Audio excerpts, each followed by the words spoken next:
They seemed to have an ideal marriage. Joe and Wendi were a fine couple. Average little family, just making it through like everybody else. Then a devastating illness struck. He had terminal cancer. But when the end came for Joe, it wasn't cancer that killed him. 911, what is your emergency? My husband's dead. What is your name, ma'am? Blood everywhere. My name's Wendi. Wendi said that her husband, Joe, had attacked her and she had to defend herself. Was it the truth?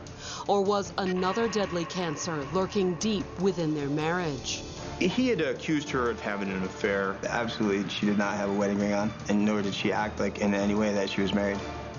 When Phoenix police received a 911 call from an apartment complex in the city's fashionable Ahwatukee foothills.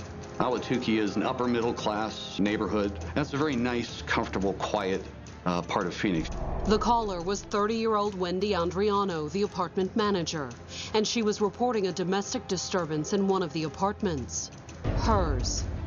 911, what is your emergency? My husband tried to kill me. Wendi said that her husband, Joe, had attacked her and she had to defend herself.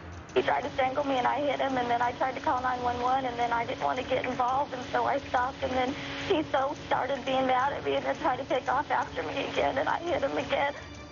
Wendi told the dispatcher that her husband, Joe, had been fatally stabbed during the struggle. We're in the kitchen, and I hit Scott with a knife because he was trying to. Oh, my God. Did you hit him with a knife? Oh, I think I don't know what I did. Okay, what is your name, ma'am? Blood everywhere. My name's Wendi. Within minutes, Phoenix police were on their way to the apartments. We went in with the expectation of seeing a self-defense death scene. When police arrived, they found Joe Andriano dead on the living room floor.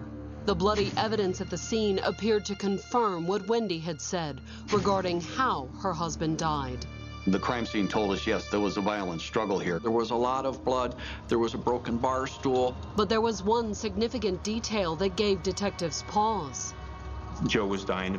He had terminal cancer. It didn't take more than just a couple of steps inside the apartment to realize that something was badly amiss.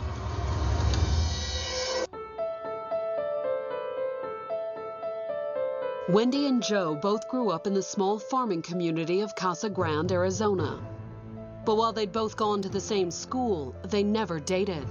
A minister's daughter, Wendi's social life had revolved around her father's church. Wendi was involved with the church a lot when she was younger. After graduation, Wendi continued to be involved, devoting herself to missionary work. She'd gone on a mission to Mexico to try to help poor families. After her stint in Mexico, Wendi came home to Casa Grande and took a clerical job at the local hospital. She hooked up with Joe a few years later in 1992. They met through friends, just socializing and all, and I'm sure someone must have introduced him to her. She was normal, polite, very friendly. She was just a nice person. Although when the couple started dating, Joe's family found the minister's daughter an odd fit for the outgoing former football player. She seemed different, and I can't even put a finger on what it was that she seemed just different. Soon, the couple was spending all their spare time together, cruising the reservoir northwest of town. Joe had a boat, so they'd like to go out to the lakes and go, skiing and speeding around and just hanging out and having fun. Joe also worked for a local boat builder. Joe was very mechanically inclined. She became a welder and a very good welder. The couple married in January of 1994. It took place in a Baptist church, I believe. It was across the street from the elementary school we grew up going to. The reception was at the Elks Club. They had lots of friends and family. Even after 2 years of dating, Joe's family still felt like they didn't know his new bride very well. She was not one that our families had run around with or knew, and I didn't know her growing up. But, we tried to accept her. Joe seemed to be very happy, and so I was happy for him. The couple also became business partners, starting a small company that combined Wendy's office experience with Joe's mechanical skills. They had a windshield company that they worked together. Joe actually did the physical work of installing the windshields, and Wendi worked in the office. It seemed like it was a good relationship. The couple hadn't been married a year before they faced their first major challenge together. That fall, Joe noticed an odd bump on his neck. The doctor had it tested, and they said it was benign. It was pleomorphic adenoma, which is a non-cancerous tumor. But it wasn't long before Wendi and Joe were second-guessing the diagnosis. A year or so later, the tumor grew back, and that was somewhat concerning. A second surgery and round of tests appeared to confirm the tumor was benign. But shortly after Wendi gave birth to a son in 1997, it was back.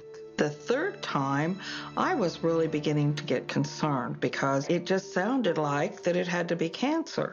Once again, the test indicated that the tumor wasn't cancerous. But in 1998, when Wendi was just months away from giving birth to their second child, the tumor reappeared. This time, a pre-surgery chest x-ray confirmed the Andriano's worst fears. Found out it was cancerous and that it had spread everywhere. When I saw the x-ray, it was very heartbreaking to see those metastasized little white marks all through his lungs. The prognosis wasn't good. Joe had a rare form of cancer, and while chemotherapy and radiation were standard, there was no guarantee they would work. Wendi and Joe decided he should try other options first. From diets to medical treatment, prayer.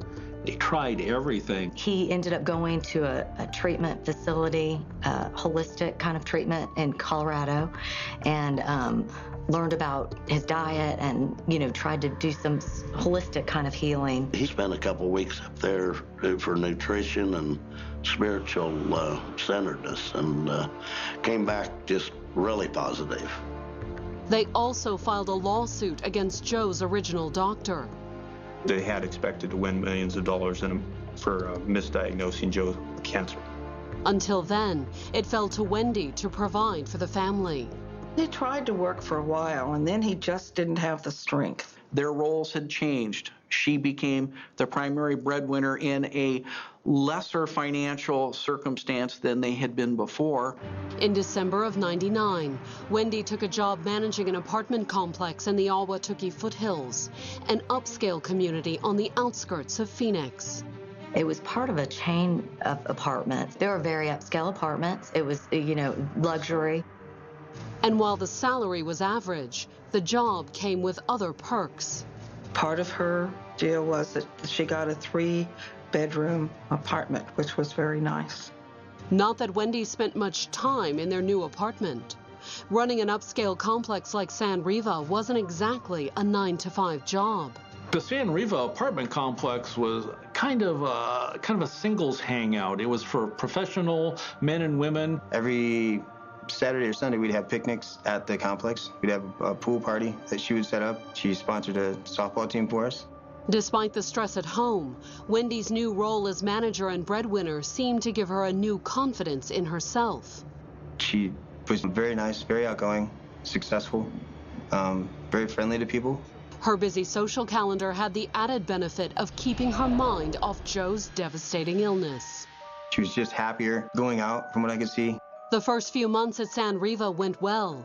Wendi organized mixers and pool parties for the tenants, while Joe took care of the kids. He did everything he could. He wanted to do it. He preferred to have the kids around him, even if he didn't really feel good. Even though they had never gotten close to their daughter-in-law, for Joe's sake, his parents pitched in so the couple could have some time alone together. I would go up sometimes after on a weekend and try to help out with the kids or take the kids to my house so that they could have some time together. In the summer of 2000, when tests revealed that Joe's cancer had spread, the couple agreed he should try chemotherapy. Joe agreed to undergo treatments, but they quickly took their toll. He lost about 15 pounds that first week, and the doctor was really concerned. It went from bad to worse, as time went on. As sick as he obviously was, Joe struggled to stay upbeat. We talked about taking all the kids to Disney World because, he loved going to Disneyland, even when we were kids. He had a positive attitude, and actually he kept my spirits up. I've always felt that he handled it better than I did. But around the San Riva apartments, people were starting to figure out that Wendi wasn't exactly the carefree, bubbly blonde she appeared to be. She was unhappy. It was just stressful in what was going on with her family. It just wasn't a happy place for her.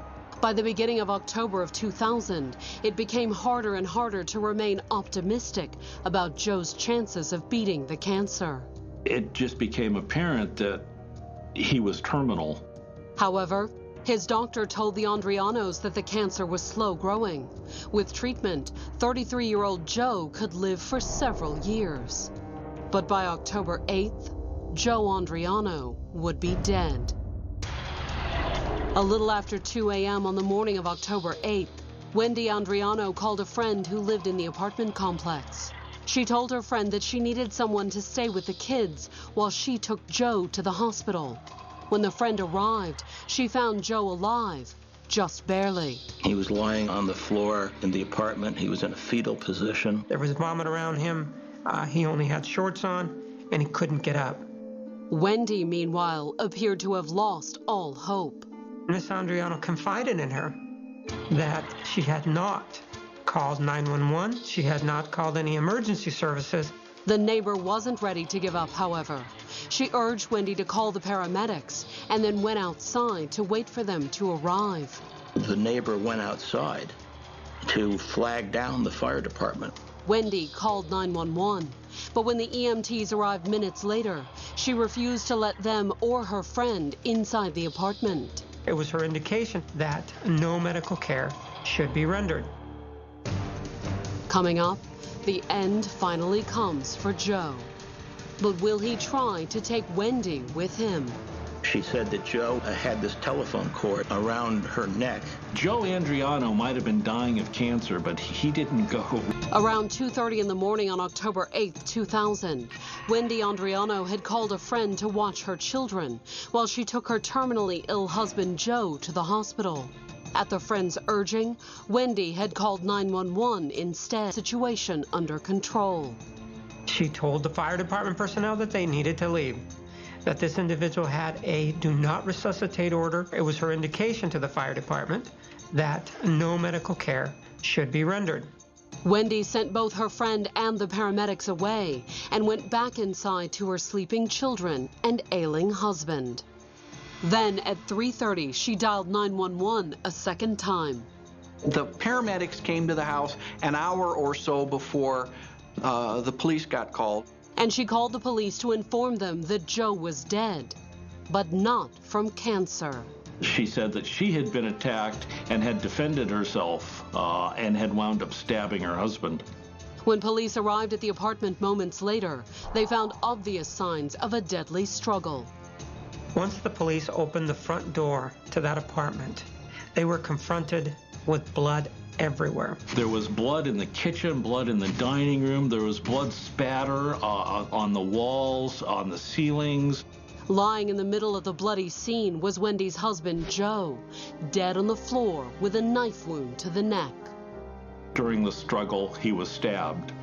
And it had been quite a struggle based on the condition of the scene.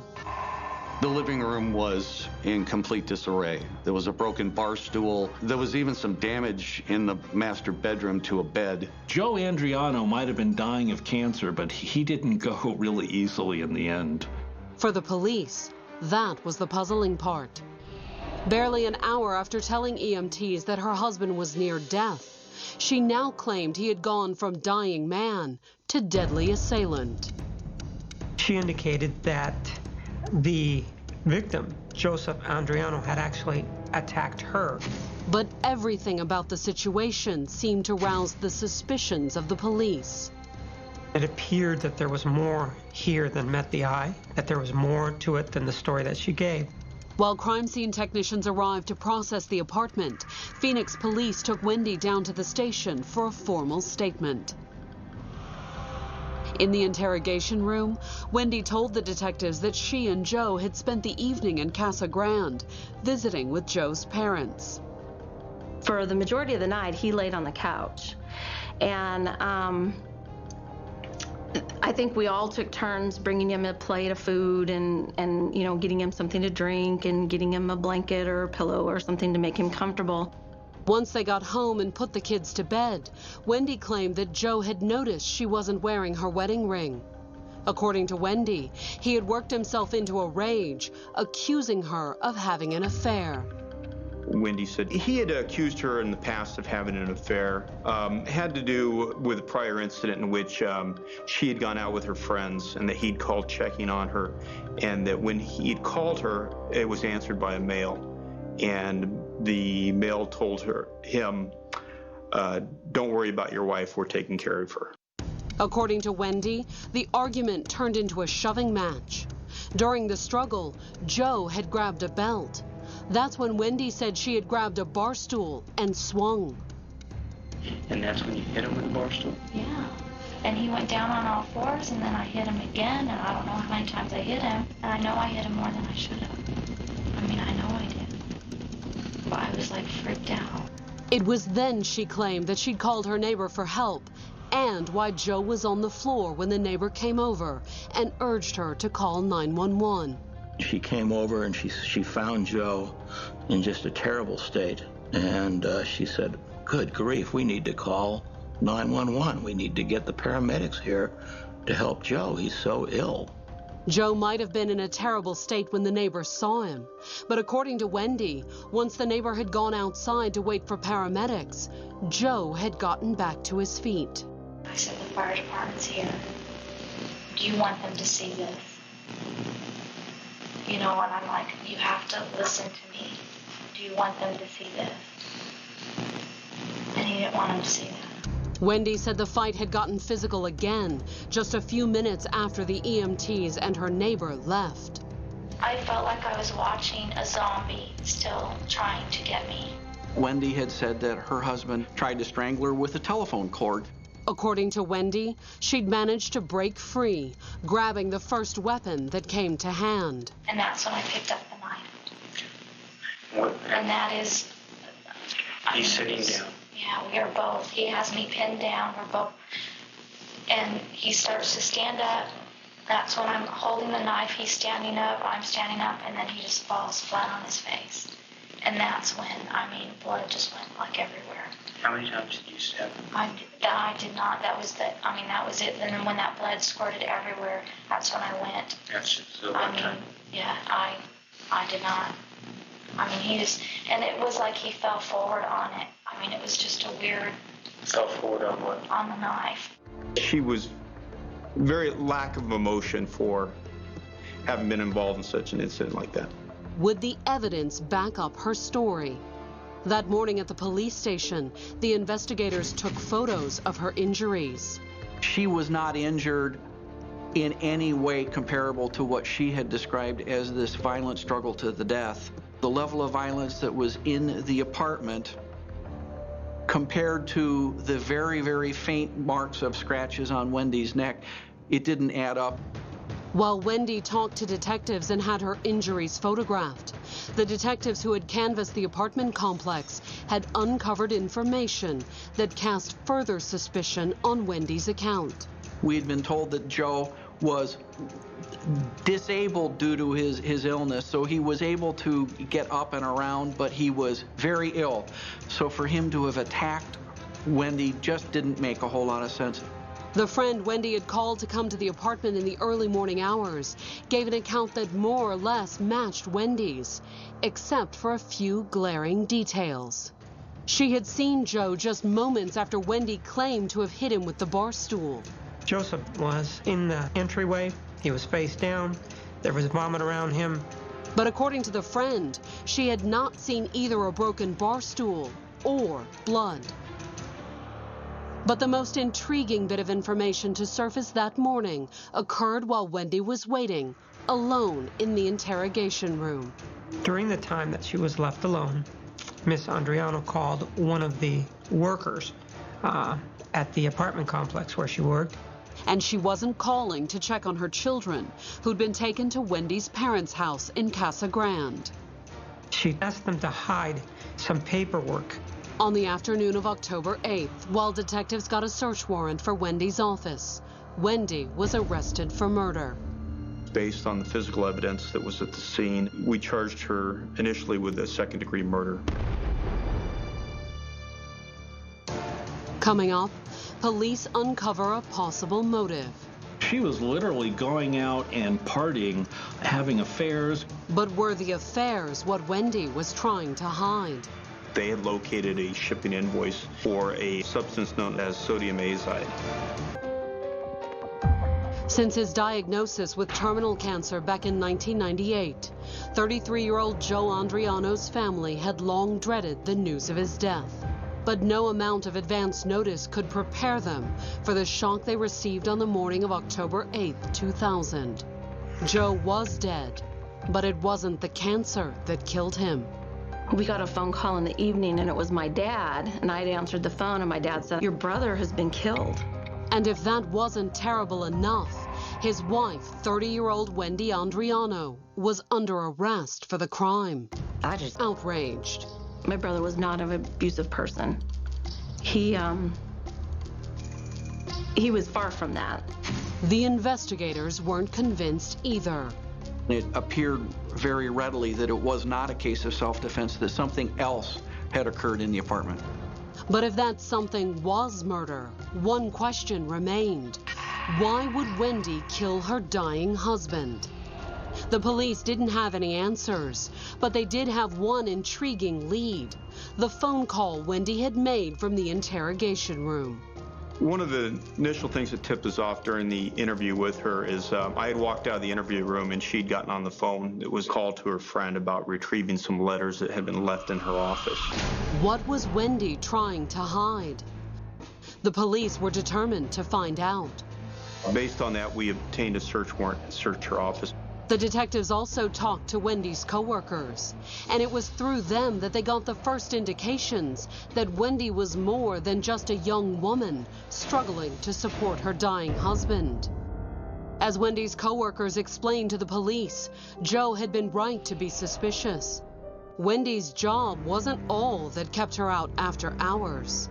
We learned that she had been involved in a couple of extramarital affairs. She was literally going out and partying, having affairs, going to nightclubs. According to the coworkers, Wendi's partying had led to infidelities with at least 2 different men. One with an individual who lived at the same apartment complex as she did, and then with another young man that she had met at a bar. The affairs weren't all that Wendi's coworkers told the investigators about. Wendi had been disciplined for looking at some items on the internet, what her management believed were inappropriate items. And one of the items Wendi had allegedly been looking up was of interest to the police. We went on her computer in the office, and things started to pop up on the computers. There was research for poisons, there was how to murder people. And based on what was in the papers Wendi had wanted hidden, she had done more than just look. The management above Wendi, they had searched her desk and gone through things, and they had located a shipping invoice for a substance known as sodium azide. Wendi's coworkers didn't know what sodium azide was, but the police did. A deadly poison with a variety of industrial and laboratory uses. Sodium azide is an airbag propellant. It's very explosive, it's very toxic. It's not something that the average person can just go buy. It has to be for a reason. It's not restricted to the point where any company can't own it, but it has to be for a purpose. An apartment complex wouldn't have any reason to order the chemical, but based on the information on the invoice, Wendi had found a way around that. Wendi had created a fictitious business license. She used the tax ID form for the apartment complex, and using a Xerox copy and an X-Acto knife, cut out the apartment complex's name and put in a name for a fake company. The business name was bogus. but the address wasn't. Wendi actually had it delivered to a different address in Scottsdale, apparently to throw us off further. And it was Wendi who had ordered the poison. When the police tracked down the real business at the address on the invoice, a clerk identified her as the woman who'd come in a few weeks earlier looking for a package. She went to that company and said, I made a mistake. I had a package shipped here by accident. Do you have it? And they said, yeah, we got it. Wendi's co-workers had seen her with a package, but told detectives that she had been very mysterious about the contents. They had seen a box arrive at the apartment complex, but she refused to tell them what was in it. Did the mysterious package contain the sodium azide? And if so, where was it now? On October 10th, the police obtained a warrant to search Wendi's apartment. We knew that she had ordered a poison. We felt that she was trying to poison her husband. So one of the things I had detectives do was take a sample of every single item of food that was open or could have been open. The detectives even took a sample of Joe's Last Supper, the remains of which had been sitting untouched since the crime scene had been sealed. On the stove in a pan was beef stew. We took a sample of it and impounded it as evidence. There was no obvious sign of sodium azide, however, or the mysterious package Wendi's co-workers had seen.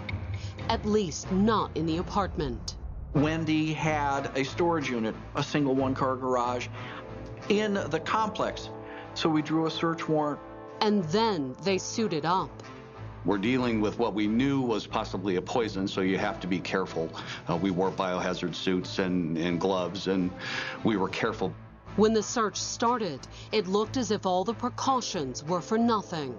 There was a lot of stuff in the garage, boxes, tools, the variety of paraphernalia that comes from a young family. But then, investigators made an interesting discovery.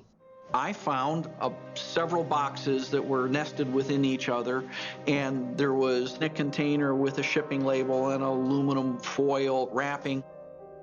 A white powder was inside, and there was also a measuring spoon that should have been in a kitchen. A sample of the powder went to the crime lab for identification. Bingo, we got the sodium azide. And the storage unit wasn't the only place the authorities found the poison. The day after the search, the medical examiner autopsied Joe's body. Sodium azide was found in his stomach contents. To the police and prosecutors, the poison in Joe's system was clear evidence of premeditation. Wendi Andriano spent a lot of time researching websites for poisons. She spent a lot of time manufacturing a false business license so that she could purchase the sodium azide. It certainly wasn't a spur-of-the-moment situation. However, it wasn't the poison that killed him. She bludgeoned him, struck him over the head many, many times, and then she delivered the coup de grace by sticking a knife in his neck. But why would Wendi beat and stab her husband if she had already poisoned him? The prosecutors had a theory, one they believed cut to the heart of the crime: patience. Or more precisely, Wendi's lack of it. Wendi was waiting for her husband to die, and he was just taking too long. Wendi, police theorized, had grown tired of waiting for the cancer to take Joe. So she decided to give nature a little nudge. What she decided to do was to buy some poison. But according to the theory, when she gave him the poison, things didn't quite go as planned. It's not an instantaneous death. It's not something that you give it to the person and they're immediately dead. So it does take some time. And just like Joe's chemotherapy, there were some disturbing side effects. Some of the effects of this sodium azide is to make the person feel lethargic, feel like they're going to vomit. For the investigators, it was easy to imagine what happened next. Her husband vomiting up the poison, her plan coming unraveled. Wendi started to improvise. For whatever reason, she called her friend over, and that was sort of the start of the events that led to us. She panicked, and then she murdered him. She beat him to death with the bar stool. On October 18th, a Maricopa County grand jury formally indicted Wendi Andriano for the first-degree murder of her husband, Joe. If she had just poisoned him and not panicked when the fire department was called, she very well may have gotten away with it. Coming up, the prosecutors make the case for premeditation. Joe dying would have given her freedom. But could Joe have asked Wendi to free them both? When Wendi Andriano walked into an Arizona courtroom on September 9, 2004, she looked vastly different from the perky apartment manager accused of murdering her husband. At the time of the killing, she was blonde, she had short hair, and just generally appeared to be much younger than the individual that presented in court, who had long dark hair, was wearing glasses, as if she were a librarian. She liked to look good and show her figure kind of thing. And so her conservative dress at the trial was certainly a different look than what I was used to seeing. She was all made up to look very sweet and innocent. She'd had plenty of time to perfect her new look. It had taken prosecutors almost 4 years to bring the case to trial. It was postponed about 12 times, and we'd kind of get our lives kind of organized. Okay, this is the... He was not going to live more than maybe a few more years. She could have just let him live out his life. But she didn't, according to the charges against her. And if she was convicted, prosecutors were prepared to seek something almost unprecedented in Arizona: the death penalty. We only had one woman on death row in this state, and that she would be the second one. But would the jury send a mother of two to death row? In his opening statement, the prosecutor reminded jurors that at the time of the murder, Wendi had been anything but the prim, proper woman sitting at the defense table. The prosecution's picture of her was someone who had no regard at all for her husband, who, while he was dying, liked to party and go out with her girlfriends. When Joe became ill, Wendi became very much involved with men, having a number of extramarital affairs. And with Joe's worsening illness starting to cramp Wendi's style, prosecutors claimed she'd turned to poison. She was basically anxious to get him out of the way, according to Prosecutor Juan Martinez. There were other incentives, too. In particular, prosecutors claimed Wendi was anxious to collect on what promised to be a multi-million-dollar payoff from the lawsuit the couple had filed against Joe's doctors. Joe dying would have given her freedom from a disabled husband and enough financial resources to enjoy a very high lifestyle. In its open, the defense presented a drastically different situation. Rather than the innocent victim, they reiterated Wendi's original claim that Joe had attacked her and that she had acted out of self-defense. The defense attempted to show that she had been the victim of abuse. And not just the night of Joe's murder, either. Her defense was that she had been abused during this whole marriage. Out in the courtroom, Joe's family was flabbergasted. It was baloney. Joe was a good husband. I know he was a good dad. I wouldn't say he was perfect. No one's perfect. But he loved his family. He loved his children. He was not an abusive person. According to the prosecution, Wendi was also far from a perfect wife. Prosecutors called 2 of Wendi's former lovers to the stand to prove the point. Life must have been just hell for Joe Andriano those last few months as his wife was going out on the town and he was sitting there trying to just survive. Although according to former boyfriend Rick Freeland, when they started dating, he had no idea Wendi was even married. She had no wedding ring on. Absolutely, she did not have a wedding ring on. And nor did she act like in any way that she was married. As far as I knew, she was single. Freeland had ended their relationship once he found out about Joe, but many of the men she dated never knew the truth. One young man Wendi brought home while Joe and the kids were visiting family in Casa Grande had become suspicious, however. At her apartment, he observed a photograph of her husband, and 2 children. Because of this, he asked her, what was this about? Wendi's answer? It was her late husband that he had already died of cancer. Joe hadn't been dead at the time, of course, but Wendi had been working on it, according to the prosecution. Wendi had spent literally months planning Joe's death. And the prosecutor claimed she'd put her plan in motion on the evening of October 7th, 2000. After she purchased the sodium azide, she decided to poison him, and she administered the poison. The poison found in Joe's stomach wasn't all the proof prosecutors had either. Before the state rested, the DA called a crime lab technician to testify about what had been in the pot of beef stew sitting on the apartment stove. Our crime lab found sodium azide in the beef stew. How did the poison get there? When the defense started presenting its case on October 4th, they had an explanation. According to the defense, Wendi wasn't the one tired of waiting for the cancer to take Joe. He was. The defense essentially was that there was a suicide pact. But if Joe wanted to die, why the bloody struggle? There was only one person who could explain that. The fact that perhaps she may have assisted his suicide absolutely required her to take the stand. In her testimony, Wendi said that Joe had willingly taken the poison. But she also stuck by the original story she'd told police, that Joe had suspected she was having an affair. And with death approaching, Wendi said he wanted answers. Her testimony was that Joe had pleaded with her for the truth. You know, I've just taken this chemical to die.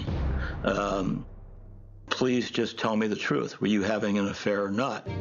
Although in her testimony, Wendi added to what she'd previously told police. This time, according to Wendi, she had confessed to the affairs. Miss Andriano testified that in this very tender moment, that she decided to tell him the truth. Joe's response, according to Wendi, was that he had died during the ensuing struggle. The defense was trying to blame the victim. Absolutely, that's what they were trying to do. The prosecutor would have none of it, however. On cross, he pointed out that Joe could barely stand, much less start a fight. My cross-examination of her took a number of days. She, at times, was very combative with me. Other times, she would refuse to answer the question directly.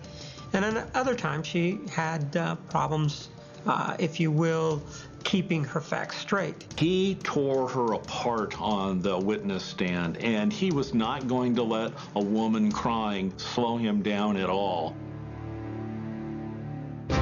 Coming up, as the jury retires to decide Wendi's fate, Joe's family faces a final agonizing wait. It's always scary because you hear about all the ones that... November 18th, 2004. 6 years after her husband Joe had been diagnosed with terminal cancer, Wendi Andriano faced a possible death sentence of her own. The 34-year-old mother of 2 was on trial for beating and stabbing her husband to death. And after 2.5 hours of deliberation, the jury had just returned with its verdict. It's always scary because you hear about all the ones that, you know, are found not guilty. Wendi wouldn't be one of them. As to first-degree murder, guilty. The jurors decided very, very quickly that she was guilty of first-degree murder. But would they sentence her to death? At the sentencing hearing, the jurors weighed their options. She gave a speech herself to the jury. It was very moving. And she referred to her children. She referred to the Andrianos, which, you know, was very nice as she looked at them. And said she was sorry that she'd made some bad choices. On December 20th, the jurors came back with their decision. Wendi Elizabeth Andriano is sentenced to death by lethal injection. She was aghast. I really do think she was very surprised. It is kind of that moment. But they did feel that the penalty was just. The jury had a chance to decide what would be the best punishment, and I felt like justice had been done. This is just a sad end to what was a very grisly murder. The crime had cost Joe his life, and most likely Wendy's as well. You know, here's a young mother. She was young when this happened, with 2 small children. So you left 2 small children with no dad and no mother. Or just possibility of another person dying needlessly, you know, due to her actions. I felt a lot of sadness.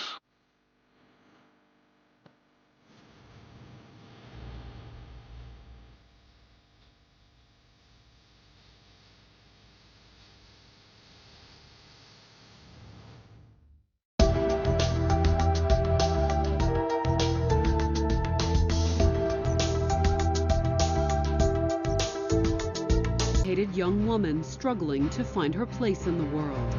She wasn't from here, so she was just getting to know people.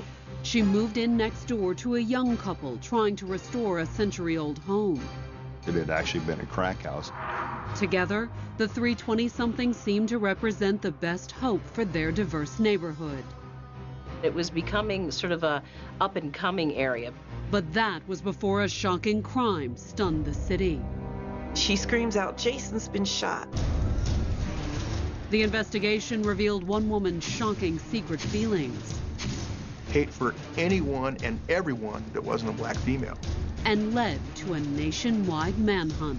This unassuming woman who really flew under the radar. A little before 9 p.m., Beverly Grant Cobb was on the phone when she heard the noise.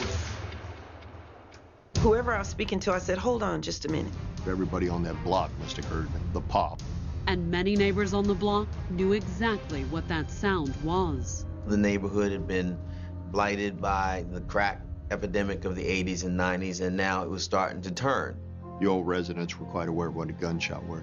Beverly wasn't sure, however. And I step outside, and it's just a strange, weird calm outside.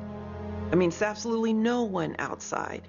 Worried, Beverly walked over to the neighboring house, an older home being restored by a young couple, Deborah Loisel and her fiancé, Jason Horsley. And I start calling Deborah, and I said, "Deborah, did you hear that sound? Deborah, did you hear that sound?" She came out on the porch. She's like, "Yeah, I heard that, but I don't know." The women looked around, trying to find the source of the sound. And it wasn't long before they made a shocking discovery. Deborah's fiancé, Jason. They see Jason Horsley outside of his vehicle, actually slumped inside the passenger side of his vehicle. We see his legs out of his van. I stop. But Deborah was calling to Jason, and he was not responding. Deborah rushed to her fiancé and, in a horrifying instant, finally realized just what she'd heard. She screams out, "Jason's been shot." Within minutes, police cruisers crowded Humboldt Street, but there were no witnesses. All the police knew was that one man had been shot, and the next-door neighbor he had just argued with, 28-year-old Malika Griffin, was missing. Malika Griffin had moved to Humboldt Street in early 1999. She wasn't from here, so she was just getting to know people. Neighbors all thought she was quiet, nice. On the surface, you wouldn't see any issues at all. In many ways, she had much in common with the young urban professionals moving to this up-and-coming neighborhood in the shadow of downtown Denver. She went to college, majored in chemistry. She was an outstanding student. Raised just outside of Detroit, Malika came from a loving family. She was the best child that you could have. If you wanted her to do something, you could count on her. She would go out of her way to help you or anyone else. She worked hard to help herself, too. Malika earned a scholarship to Jackson State University in Mississippi. She was awarded a 4-year academic scholarship. She was very focused and very motivated. She didn't let peer pressure or outside distractions get to her studies. It was only after graduating with honors in 1993 that Malaika finally allowed herself to be distracted. And I remember her telling me that she was going to Europe for a while on her own. She spent the next 2 years backpacking around the continent. She was really excited. On the postcards, like, I'm having such a good time. I wish more people could come over here and do this. It's good to see other parts of the world. Back home in Michigan, Malaika attended graduate school briefly before dropping out and drifting again. She was going to go to each and every state and try to live for a period of time or drive through and just try to get an understanding of each and every state in the union. She said she would live in a hostel, get a hostel if she wanted to stay a while, and then move on. She'd ended up in Denver at the beginning of 1999. Based on the ambience of Denver and her interaction with people that she saw there, she had determined that she was going to stay there. Checking into a hostel, Malaika took a job at a nearby supermarket. She worked as a pharmacy tech at a large grocery chain. Malaika also hung around the coffee shop run by Beverly Grant Cobb. I noticed that she took an immediate liking to some of my regular senior customers, and it's not often that you find young people that gravitate to seniors. Impressed by the young woman, Beverly mentioned she had a rental house available, and Malaika soon moved to Humboldt Street, 2 doors down from her landlord. She was a model tenant, as far as I'm concerned. She always paid on time or early. Sometimes she'd pay a week or 2 in advance. The educated, well-traveled young woman fit right into the transitional neighborhood, a mix of rundown and renovated homes. It was becoming sort of a up-and-coming area. People were wanting to move in there, fix up houses, and sort of, hope that the value increased. Fixing up an old house was definitely what brought Deborah Loisel and her fiancé Jason Horsley to the neighborhood. A college athlete and rock climber from Wyoming, Jason was also a skilled carpenter. He was a hard-working young man. Did construction, he would work jobs in the mountains. But a love of fine craftsmanship wasn't all that led Jason and Deborah to buy their Humboldt Street home in 1997. Denver is a very diverse city. Jason Horsley and his girlfriend were interested in becoming part of that diversity, and they moved into a neighborhood that was primarily African American. The young couple threw themselves into renovating their rundown house. Prior to them buying the house, it had actually been a crack house. It had been seized by the city. It was a very nice house. It just had been neglected. And they put their skills together and said, we can fix this place up. And that's what they were doing. Over the next 2 years, Jason had also worked hard to connect with his neighbors. I'll never forget, he said, I'm going to go door to door to every one of these people on this block. I'm going to get to know all of my neighbors. That's just the kind of person that he was. But when Malaika moved in next door in 1999, she didn't seem as interested in befriending her neighbors.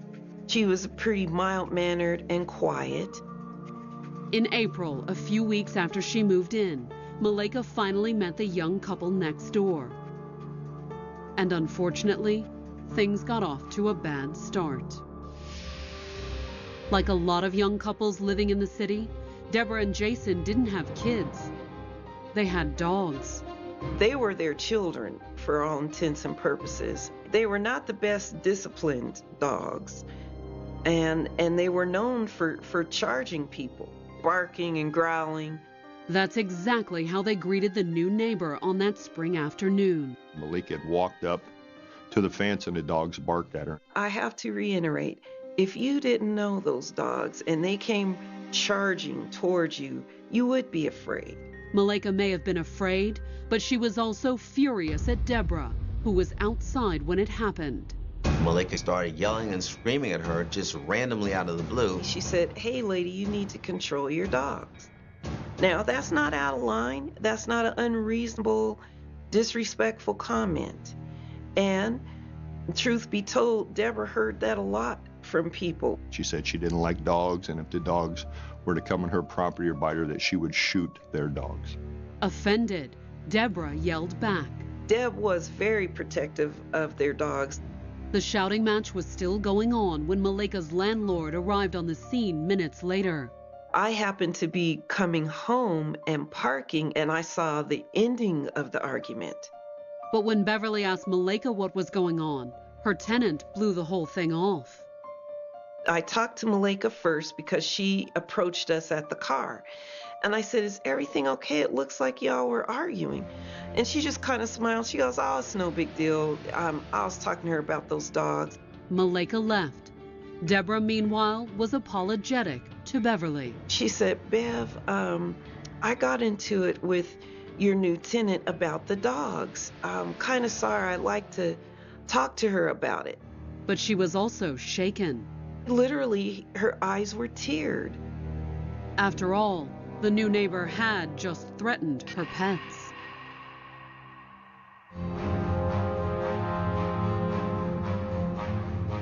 A month passed, and Malaika made no mention to her landlord of the altercation with her neighbors, apparently unaware of the tension that now existed. Malaika didn't make a big deal of it. She didn't impress me as it affected her the same way that it appeared to affect Deb. But soon, both women would be embroiled in a conflict that would change their lives forever. May 18, 1999 was a typical night for Jason Horsley. After walking the dogs with his fiancée, he went out front to organize his tools. It was his nightly ritual to come home after a long day of work and reorganize his truck for the next day of work. He had like workbenches and workhorses. He had started to unload his equipment. But within minutes, neighbor Malaika Griffin burst out of her front door, screaming at Jason for putting his tools on the sidewalk in front of her house. She came outside and told him, move your car. And he said, well, I'll move it when I'm done unloading. The argument might have ended there if Deborah hadn't come outside. She came out. She said to Malaika, what's the problem here? While the two women shouted at one another, Jason went next door looking for help to defuse the situation. He says, "Bev, would you step out here? They're at it again." Once again, Beverly witnessed the end of the argument. It's really Deborah doing all the talking at this moment, literally going off ballistic. Malaika merely listened. She was saying, "I make $40,000 a year. I have a man. You don't have a man. I think you're a lesbian." She said horrible, horrible things. And the whole time, Malaika she stood at her. She was kind of just nodding her head, just looking at her. Eventually, Deborah's angry tirade sputtered to a stop, and Malaika turned to go, heading back into her house. Right before they part company, Malaika says to her, "You wait right here." Deborah didn't wait, however. She went back inside too. So did Beverly. And Jason went back to organizing his tools. For the moment, it seemed the argument was over. Moments later, Deborah Loisel hears a gunshot. Coming up, had the dispute between neighbors turned violent? I started screaming, "She shot him, she shot him." Or was it the start of a neighborhood crime spree? Someone had just carjacked. 18th, 1999. Just after 9 p.m., squad cars descended on Denver's Humboldt Street, responding to a number of calls reporting a gunshot. I believe everybody on that block must have called 911 initially when they heard the pop. So our neighbor across the street just opened up the driver's door and scooted her over and just ran through the red light and got him up there. Although even with immediate medical help, Jason Horsley didn't have a chance. Jason didn't make it. In fact, he was already gone when he arrived. He was shot one time in the back. Bullet passed through his body and exited his chest. He died almost instantly. Around the same time that ER doctors declared Jason dead, Denver homicide detectives arrived at the crime scene on Humboldt Street. When we get there, the District 2 police officers are already there. There's crime scene tape. They've done a good job to secure the scene. I instruct them to canvass the neighborhood and get witness statements. The police immediately discovered that one neighbor was missing, Malaika Griffin. Neighbors told police about the shouting match between Malaika and the dead man's fiancée, Deborah, just moments before the gunshot. She was in a verbal argument with the two of them prior to that, Jason even intervened and went to the landlord to see if she could come out and stop the two ladies from arguing. But did the argument and the fact that she'd previously threatened Deborah's dogs mean Malaika was the shooter? Police couldn't be sure, and there were no eyewitnesses to the shooting. I didn't know that Malaika had shot him. I mean, the last thing that I recall is when she went in the house, period. For the police, the priority was clear: find Malaika. Witnesses said they described a black female in a red jacket running southbound on Humboldt. Denver police mobilized to search for the fugitive. Meanwhile, detectives drove to the hospital and picked up Jason's distraught fiancée for questioning. Why don't we start by just telling me the events, what happened this evening? This evening? My boyfriend and I arrived home from walking our dogs down by the river. I don't know what time that was. And he said, I'm going to clean up my truck, because I have to organize my carpentry stuff before I leave. And so he's bringing everything out of his truck to put it back in an organized manner. Deborah told police how their neighbor Malaika had stormed out of her house, angry that Jason was unloading some of his gear on her lawn. She comes out and says she doesn't like our there and pick up your trash. Hearing the noise, Deborah said she had gone outside too. She told police she had found Malaika and her fiancé in the middle of a shouting match. He was saying, I don't know, like, bitch, leave me alone, whatever. Deborah said she had joined in, defending her fiancé. And I said, leave the city right away, he has the right to be here. But as Deborah explained to police, all her intervention did was redirect Malaika's rage towards her. Malaika basically got in her face. She referred to Deb as a white bread honey, and then she made some reference to, what do you think this is, 90210? She looked like she was about to hit me. I said, I'm going to call the police if you hit me and file charges against you. According to Deborah, her threat of calling the police provoked a puzzling response. She said, I don't do prison. Deborah said she wasn't sure what Malaika meant. She told police she'd shrugged it off, trying a different tack: pity. And I was like, I feel sorry for you. You need help. Like I'm saying, towards the end, I was like, you need therapy. You need help. I'm sorry you feel angry at the world or whatever's going on in your life, but you're angry at the wrong people. We've never had problems with people in this neighborhood. We've gotten along with everyone. I don't know what your problem is. Deborah said that Malaika had just stood there listening. She turned around and said, stay here, and I went, and she started walking in the house. Deborah told police she didn't wait for Malaika to return. Instead, she'd gone inside too, leaving Jason to finish sorting through the tools in his truck. I was in the house, I think I was in the kitchen, and 2 seconds later I heard a pop like a firecracker. Deborah said she had rushed outside and run into Beverly, who had also heard the sound. Then she found her fiancé slumped inside his truck. I started screaming, she shot him, she shot him. That's what Deborah assumed. But she hadn't seen Malaika shoot Jason. No one had. All the police knew was that he was dead, and a woman fitting Malaika's description had been spotted running down Humboldt Street after the shot was fired. She goes southbound on Humboldt to 23rd Avenue, which is the east-west street in Denver. But where was Malaika now? And if she was the shooter, was she still armed? Police soon learned that Malaika had run to the nearby home of an acquaintance. The woman wasn't home, but a teenage boy was. She pulls up her clothing and shows a handgun. She goes, I can't take it anymore. I just shot a white man. He sees a weapon, a large weapon, and she says, help me get rid of this, help me get rid of this. He tells her no, he can't help her. By the time police got to the house, Malaika was gone. She ran out his back door, which leads to an alley area.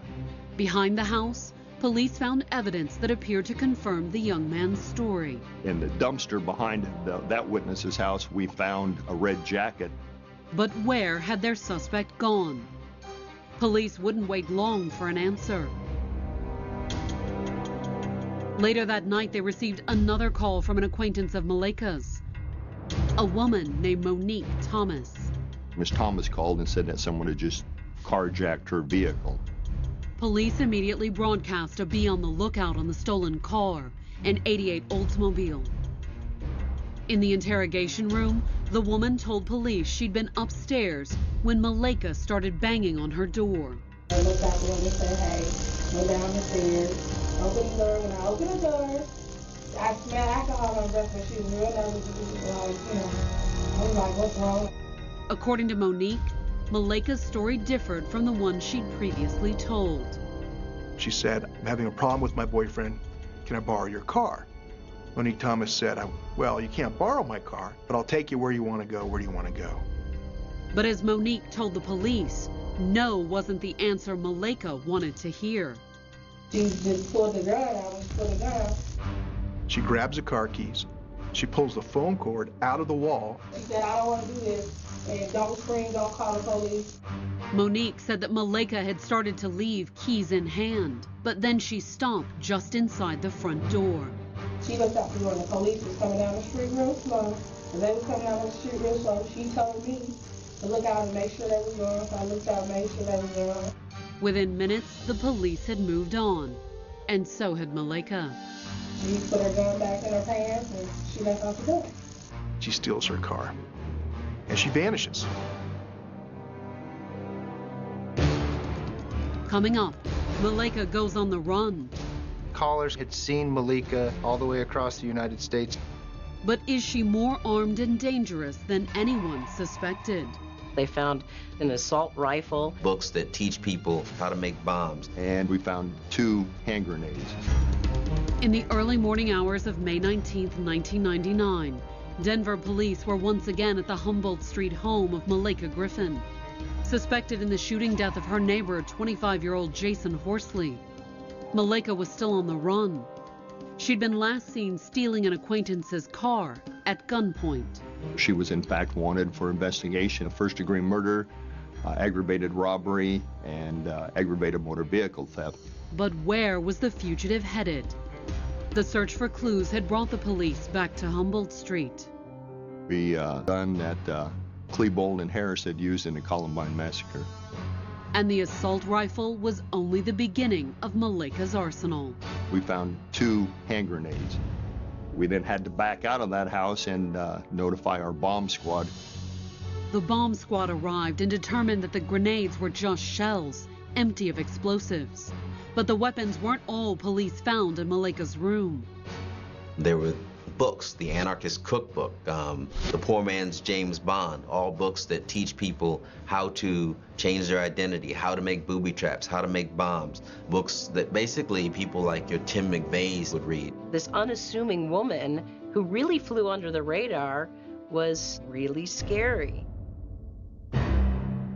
But why would the previously quiet chemist own military weaponry and terrorist manuals? A possible answer came when police discovered an abandoned backpack. Papers inside the bag identified it as Maleka's. In her backpack, she left behind 2 binders of which really was her diary. And it was page after page after page of what Maleka Griffin thought about the world. Or more precisely, what Maleka apparently thought about white people. In that diary, they found words like, I'm sick and tired of white people, I can't stand them, I don't want to be around them. And that was just the warm-up. There were very descriptive musings about it's inevitable that we will have to go to war with the whites, that, you know, they're our enemies, that we must fight them, we have to kill them. Was Jason Horsley's death simply a dispute between neighbors that had gotten out of hand? Or was there an entirely different motive behind the shooting? The writing certainly alluded that there should be a race war, that it was time for sisters to rise together and take care of a white problem. Bracing for what could come next, police redoubled their efforts to find Maleka and the stolen Oldsmobile. That information was aired to all the police officers in the Denver metro area, And based on the information that she had a Michigan driver's license and that was where she was from, that information was also passed on to all law enforcement agencies between Denver and Michigan. Tracking Malaika down wouldn't be easy, however. The former honors student had no record. She'd never been arrested by the police. We didn't have any good fingerprints. It was a weird circumstance. We didn't have anything to run. There was only one tiny hint of trouble in Malaika's background. She had some financial problems and a bankruptcy and had lost a vehicle. The bankruptcy was filed just weeks before the shooting, but authorities could only speculate as to how that impacted her thinking. She wrote in her diary that it's okay to ignore the white man's laws, as she put it, and not to pay bills. I mean, she wrote that in her diary. You don't have to pay the debt because those laws do not apply to us being black women. Hoping for more insight, police questioned her friends and coworkers, but they found few answers. Her friends had no idea that she harbored any of these sorts of feelings about white people. They'd never seen anything about her that was a demonstration of racism in her personality. Having guns and things of that nature, that was still shocking too, that they found all that in her apartment or room in that house. But like I say, people's personalities may change. Maybe something happened to her where she felt that she had to protect herself. 3 days after the shooting, however, Denver police finally received their first solid lead. The car Malaika had stolen was found, broken down and abandoned in Iowa City, Iowa. It's a 1988 Olds Cutlass. I'm surprised it actually lasted the 900 to 1,000 miles that it took for her to drive there. She apparently tried to get some help from an individual out there, and that person was able to put her on a bus to Chicago. Denver, Iowa City, Chicago. Malaika's trail pointed towards Michigan, towards home.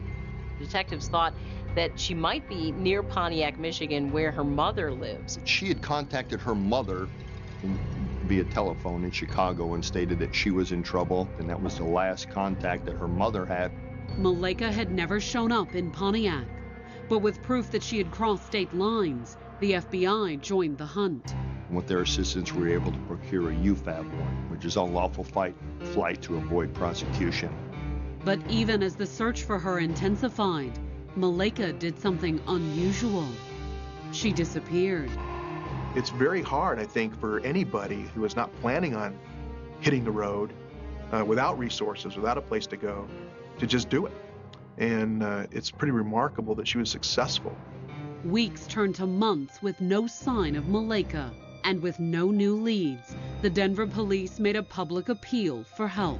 Detective Schneider called me and said, look, I've got an interesting case here. I've got a very bizarre fugitive, a young lady who did something that seems completely out of character for who she is.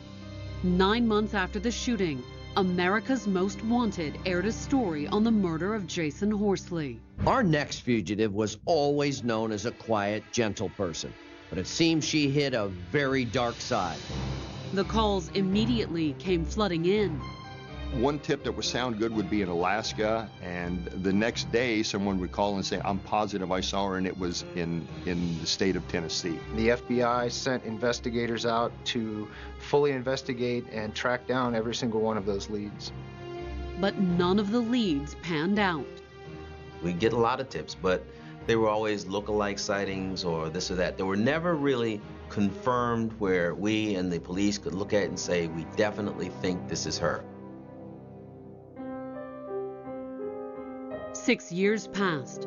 America's Most Wanted continued to air Malaika's story. No one knew that she had a very dark side.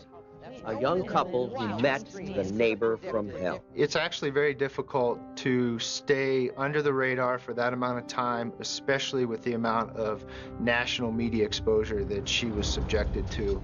And sightings continued to be reported. We had callers calling in saying that they had seen Malaika everywhere from New Jersey all the way across the United States to California. But none of the sightings ever turned out to be Malaika. Some of the tips are frustrating. We would try to follow up on those tips, but it's very time consuming. It looked as if Malaika Griffin had vanished. But was she simply adept at hiding? She had studied the kinds of books that would teach her how to change her identity, how to get out of the country, and we really thought she might be in Cuba somewhere. She definitely was doing something right. Or was there another explanation for her total disappearance? And I thought maybe she could have committed suicide, because maybe of all the stress and knowing that people were looking for her. Then, in June of 2005, Malaika's story aired again for the 7th time. That evening, while the show was airing, a supervisor from the FBI in San Diego received a telephone call from the FBI switchboard stating that a caller had called into the office and thought that Malaika may actually be in the San Diego area. There were several things about this particular call that stood out. For starters, where the caller worked. She was working at a biotechnology firm. And the caller thought a new hire at the firm fit Malaika's description. We had said for all those years in The Wanted, we'd do at the end of each airing, she may be working in the biotech or chemistry field. But the most intriguing thing about the tip was the new employee's name, Lake Griffin. It wasn't much of a variation. I think that she felt that she was safe in her new identity. When we're hunting fugitives, it's not all that uncommon that they will use some portion of their name or some variance of their name, because when you're on the run, it's hard enough trying to stay on the run without remembering who you are. The FBI immediately contacted their San Diego field office. Indeed, it did look like it was actually Malaika Griffin working in San Diego under the alias of Lake Griffin. On June 5, 2005, FBI agents and the San Diego Violent Crime Squad surrounded the apartment of Lake Griffin carefully. Because of the murder that she had committed, the materials that were found at her residence in Denver after she fled, she was definitely considered armed and very dangerous. After 6 years of searching, the police were finally closing in, and Malaika met them at the door. She did not resist. She was told to turn around and put her hands behind her back. She was handcuffed. She was peaceful during the arrest. However, she did not want to admit to her true identity right away. Coming up, Malaika stands trial for murder. She certainly had the means and the motive to do it. And her defense relies on the race card. She had shot a white man. She felt that the system... On February 27, 2006, 34-year-old Malaika Griffin walked into Denver, Colorado District Court. It was 7 years after she'd allegedly shot Jason Horsley, and she'd spent 6 of those years on the run. Some people could get arrested for a simple traffic warrant, and it's rare that someone could go that length of time and not be contacted by the police for something. She used her intelligence to fly under the radar. She was able to obtain false identification. Brilliant and resourceful, Malaika had kept moving and kept working. She would do whatever she had to do to secure a job, and she would work at a job in any capacity whatsoever, so long as she had employment.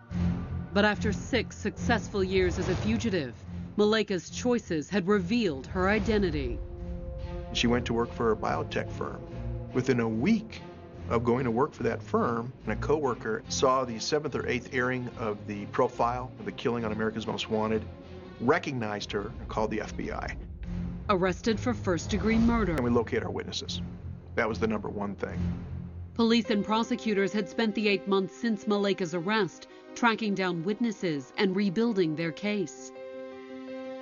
But when the prosecutor rose that morning to make his opening statement, one challenge still remained. How do we prove this case beyond a reasonable doubt that it's first-degree murder? The answer, according to the prosecution, had to do with the shouting match between Malaika and Deborah moments before the shooting.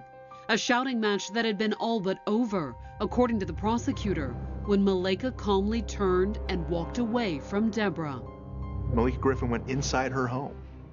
Well, she went inside her home for a reason. And her reason, according to the prosecution, proved that Jason's murder was premeditated. She went inside, retrieved the gun. She could have stayed in her home and called the police. She didn't do that. The defense, in its open, didn't deny that Malaika had shot Jason. but they claimed she had been acting in self-defense, scared that Jason was going to assault her. She felt that she had reasonable and honest belief that she was going to receive an injury, and that's the only reason she discharged that firearm. Was it possible? Only 2 people had witnessed Malaika's last encounter with Jason. I couldn't put Jason Horsley up to defend against that and counter that. But there was something that could speak in Jason's defense: his body. The prosecutors opened their case by calling the coroner to the stand to testify about Jason's injuries. He was shot in the back. And the coroner testified that the barrel of that weapon was less than 18 inches from the actual entrance wound itself. And according to the prosecutors, that single close-range shot to the back could only mean one thing: Jason's death wasn't self-defense. She got very close, and when she pulled that trigger, it really was an execution. The medical evidence meant that Malaika's defense team faced an uphill battle when they presented their case. But they did have one thing going for them: Malaika. On March 1st, the defense called her to the stand. Malaika Griffin's an educated woman, highly educated. And on direct examination, she came across very confident. She came across very articulate. But would she come across as a killer? One of the instructions is whether or not the defendant had a reasonable and honest belief that they were going to sustain an injury or serious bodily harm or possibly death. And so in order to do that, you have to put the defendant. So we always knew that Malaika was going to testify in this matter.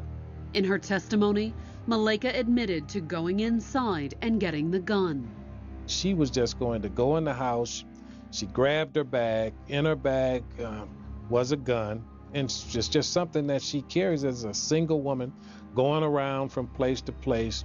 And she walked off with it. And she was going to leave and sort of just let this go away. Malaika testified that she had planned to leave. Just like the previous occasion, she'd had words with the neighbors. But when she walked out the door, Jason was still out in the yard. And according to Malaika, as soon as he saw her, Jason cursed and started reaching into the trunk for something. She believed that he was going to secure an instrument, and she thought it was going to be an instrument that he was going to use to visit violence upon her. Malaika testified that she'd panicked, grabbing for her gun. She ultimately discharged the gun, but she did not wake up that day and indicate that I'm going to shoot my neighbor. On cross-examination, the prosecutor argued that it was hate, not fear, that motivated Malaika that night. As proof, he pointed jurors to Malaika's diaries, abandoned on the night of the shooting. Page after page after page of hate for the white man, hate for the white community, hate for white society, hate for what Ms. Griffin called white laws. Malaika Griffin was a militant, in her own mind, fighting her own war. And prosecutors claim Jason Horsley was her war's first casualty. I didn't believe that any of that information should have been admitted. I believe that that information was inflammatory. On the stand, Malaika offered up an entirely innocent explanation for the content of her notebooks. The explanation was that she was writing a play about the black female experience in America. It was all fiction that she was creating and developing for a play that at some point in time she was going to produce. In fact, Malaika claimed most of the incendiary statements weren't even hers. Those were just comments and statements that she had written down, and she always believed that she was going to write something, but she was going to ultimately make a positive spin on some of the negativity. The prosecutor all but laughed at Malaika's explanation. It wasn't written in a third party. It wasn't written in any kind of format that would suggest that it was somehow fictitious or fictional. It was clearly how she felt, what was in her heart and in her head. And if it was all so innocent, the prosecutor asked, why had she fled, living as a fugitive for almost 6 years? Malaika had an answer, one that took all the prosecution's claims of hate and racism and turned them on their head. She believed she had shot a white man. She felt that the system was not going to be be fair, that she would not be treated fairly based on what she had done and who she had done it to. Coming up, will Malaika's racial appeal resonate with the jury? I was looking for, at worst, manslaughter, and hopefully that she would be acquitted.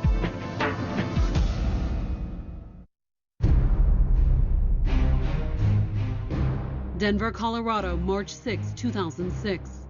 Almost 7 years after shooting Jason Horsley, Malaika Griffin finally stood to face the murder charges against her.